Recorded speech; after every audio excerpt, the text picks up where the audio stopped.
Guys, welcome to GunnersLoversTV. Today, I will be discussing the effect of the managerial changes from various clubs. We'll be talking about transfers, and we are going to be talking about results and comments from other managers in the Premier League. So we start with the news from Fabrizio Romano about Callum Wilson, which concerns Arsenal. He had said in his statement that he envisaged that if Arsenal is going to do anything at the last minute, of course, the transfer window ends tomorrow, that the deal for Callum Wilson can only be a permanent deal.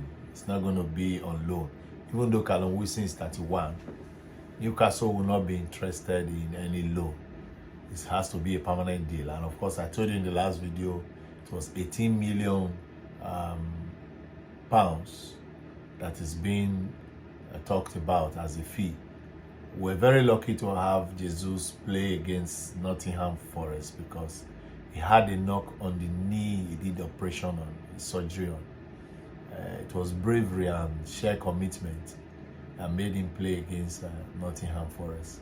So you can imagine if he's out, depending now only on Nketiah, and you had a whole month to have this kind of opportunity to find somebody to assist him.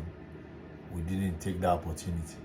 So I hope Arteta is learning from that mistake, because the blow that Julian Timber's injury had on Arsenal, maybe would have been further up the table if he was around.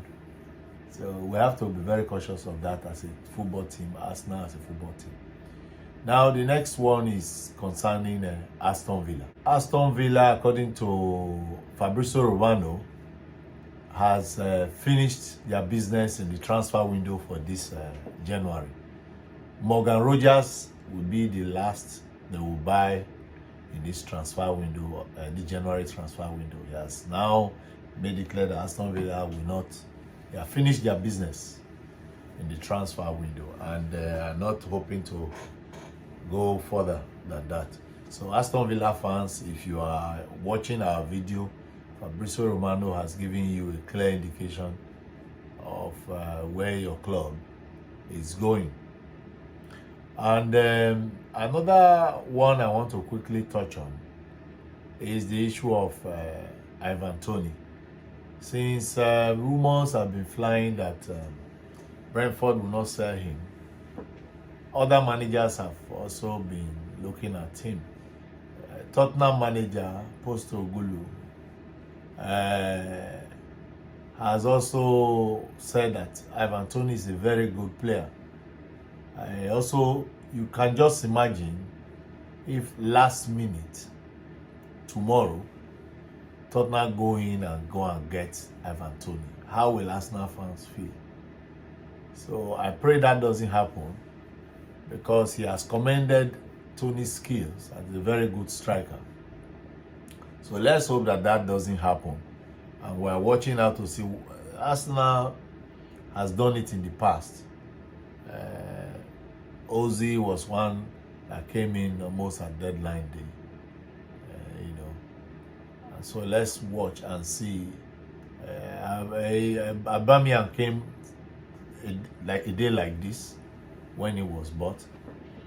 So let's hope and see that. Let's hope that Arsenal does something today or early tomorrow or through the night. You'll be hearing news. So I mean, for us who are monitoring transfer window, we'll be up and running, looking for news to tell you, and for us too, we're also happy when we see them. Now, we quickly move to a very sensitive topic, which has to do with managerial changes. When Alex Ferguson left Manchester United, it was expected that whoever comes in will either do his best, try to fill his shoes, or at least win some trophies. David Moyes came in, he made record of one of the worst managers that ever managed Manchester United. And during his time, it was a time that Manchester United fans too will not forget. I think they bought Zaha that period, and Zaha had to leave again. So it is a period where people thought that Manchester United, of course, Manchester United fans knew that there was a big gap between how Ferguson performs and David Moyes. David Moyes was in Everton. So, but it was not a change that brought life to Manchester United. In fact, that was the time Manchester United's demise started. After then, they brought in Mourinho. Mourinho won them the Europa Cup, if I remember. Yes. But he had also a very terrible time with Man U. They were playing pack the boss kind of system. It was not a lively Man U. And Man U used to use the wings and come from the back, attack. But more of defensive work that Manchester United were playing. There was no skillful play. The dynamics of their play was very, very low. You know. And then you look from then on, they brought Solskjaer. Solskjaer was there. Even his former teammates were complaining, criticizing him. Manchester United fans too were not happy with him until he finally left. And so many other people that tried it, touch and go kind of managerial experience brought about failure on the part of Manchester United, reduced them to a point where they were no longer contesting for the Premier League title, but they were just trying to fit in. And you look at Liverpool, Dalglish and co, Hodgson, Brendan Rodgers, and co, whoever managed Liverpool, did not win them that Premier League they were looking for a very long time. I think over close to 30 years before Jurgen Klopp came in. He revived the place, brought a new system, fed the players with hope and confidence. Players like Arnold now and co, who were bought there, became stars. Robinson on the left wing, Salah flying very high, Firmino and all those boys. Sadio Mane. He changed them from,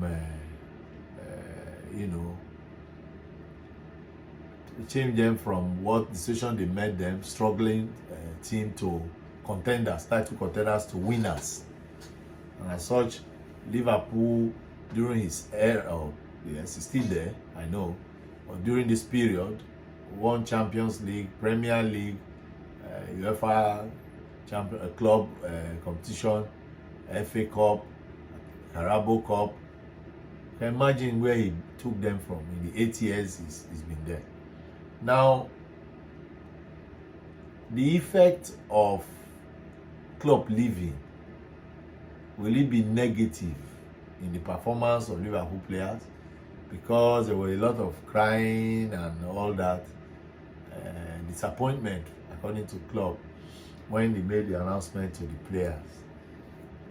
For a team who is still in its peak, you can see how they changed last season to this season. Last season they didn't do too well, but this season you can see how they pushed, or they are pushing. At the moment, they are on top of the league table.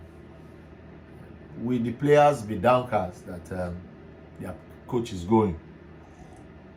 There's nothing to fight for, because while others will say, let's do this for him, let us give him a title before he goes. But that effect might be positive or negative. We'll see it when we play them on the 4th at the Emirates. Yes, we'll see it when we play them, because it can either be a positive reaction or a negative reaction on the part of the players. And you go to Arsenal, when Arsene Wenger left, or when he was there, or when he came in, he changed the club from even the diet that they had, that they always have, up to their lifestyle, up to the way they play football, passing, one-touch football, the type that Barcelona plays. In fact, you can refer to Arsenal as the Barcelona in the Premier League then. Clubs like Man City and Co were not really contesting with him then. When he came in, it was Man U, Arsenal, and Liverpool. Those were the three major clubs fighting for title. So after then, we had Invisibles. Up to today, other clubs have not been able to replicate what he has done. He won FA Cup, won Premier League Cup. We got to the final of UEFA Champions League before we were kicked out. When he left, a decline started. In fact, before he left, we had already declined because our play was predictable. Clubs knew how to beat us now. I remember each time we beat us and he's trying to defend that and say, we have the quality, we have the quality. And people like me will say, is it quality we are going to eat? There's no goal, no win. What will people remember in any match? For instance now, it is the scores of yesterday's match against Nottingham Forest that people will remember more than the people who scored.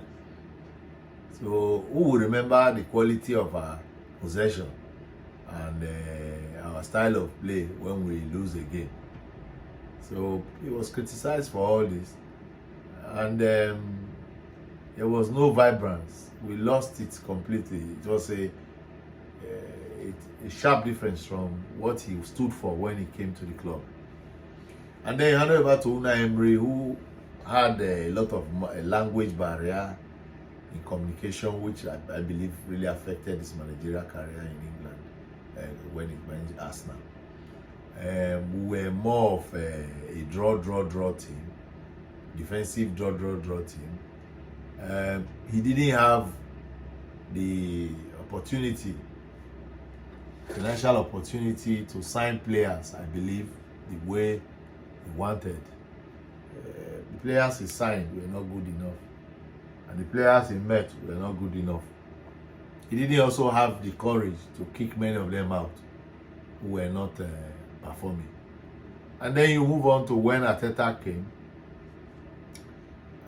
He used the transfer window, about 2-3 transfer windows, to get us where we are now. Last season we could have just won the Premier League, but for so many factors which were very obvious: lack of depth, a lack of courage to stand firm to the end. Some people refer to us as butlers during this process. So players like the players you relied on, Partey got injured, Jesus got injured and came back. We rely on Nketiah. The midfield was exposed. We didn't have Declan Rice then. People asked for striker. The club refused to buy striker. Partey didn't have the support. See, overuse of Partey led to his injury, knowing that he has injury record. Could have had a supportive replacement like or partner like football partner like Declan Rice. But Arsenal went a different direction and they lost the title to Manchester City, who was breathing down their neck and took Arsenal. This season now we are playing again. We bought the right player, spent close to £200 million. Likes of Havertz, Timber and Co came in. But you find that Timber got injured at the beginning. Havertz is very cool, did not start until almost half of the season. And Saka is now running blunt compared to what he did last season. He's hit double figures now. But Martinelli is short of goals. Jesus has only scored 3 or 4. Iketia is struggling 2 or 3. You know, you just go around like that. Other guy who was in double figures and colas, they are all struggling. So it's a miracle that we are even contesting or pushing for the title now on the league table, because our goal record this season is not something to be compared to last season. So I just thought of giving us this rundown. If I don't want to go too far, because I don't want this video to be too long. You know what happened in Man City. Man City's success is attributed to so many things: financial success, Guardiola's expertise, and the issues surrounding them, which is very cloudy at the moment. So let's hope that before the deadline tomorrow ends, Arsenal will sign a player. Like, share, and subscribe. Do not walk up, as this is Gunners Lovers TV. I also want to quickly bring to you that it is said there has been fake news that Arteta is going because of Xavi of coach of Barcelona, who says after this season too is going, because they're about 10 points behind Real Madrid.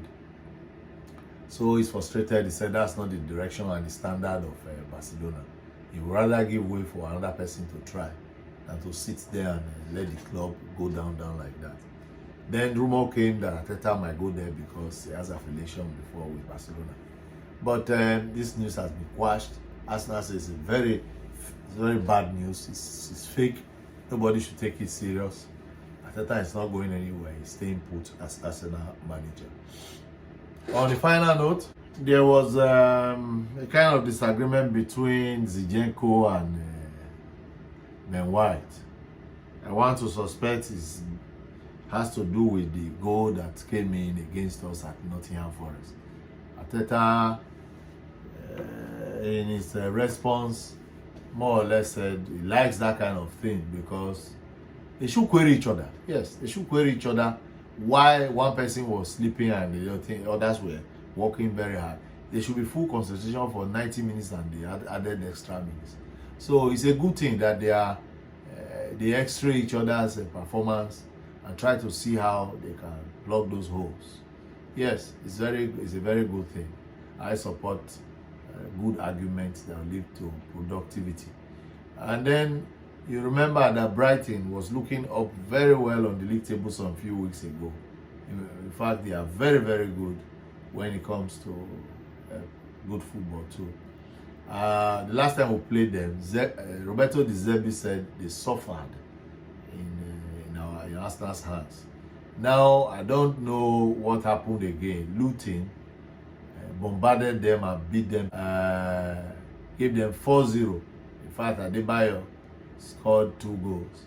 Ogbeni scored another one. So the Nigerians contingent there really dealt with Brighton. Roberto De Zerbi says it's a blackout that his players faced. And he wants them to remember this day so that it will not happen again. They suffered in Arsenal. He told them that they should make sure it doesn't happen again. And thunder has, thunder does not strike twice, as they say in Africa. You must learn your lesson. There's another strike of the thunder again when they face Luton. And here they ask them to remember this day. So please remember this day, Brighton players, and remember our own that will beat you too. Like, share, and subscribe. Do not walk up past. This is Gunners Lovers TV. I'm your host, Augustine. Remember, Jesus Christ loves you. We love you on this channel, and we hope to see you again in our next match, in our next video rather, because there will be more news coming your way. Stay tuned to this channel. Please share this video to your friends. Let them know what we are doing on this platform. We welcome all those who subscribed after the last video. We are very happy you're with us. We don't take it for granted. Please let others know, other people know what we are doing and what you are enjoying on this channel. Please send in your comment. Do you think Arsenal will sign someone or a player before the end of the transfer window? Are we going to sign a striker, midfielder, or defender? Please let us know. See you in the next video. Bye.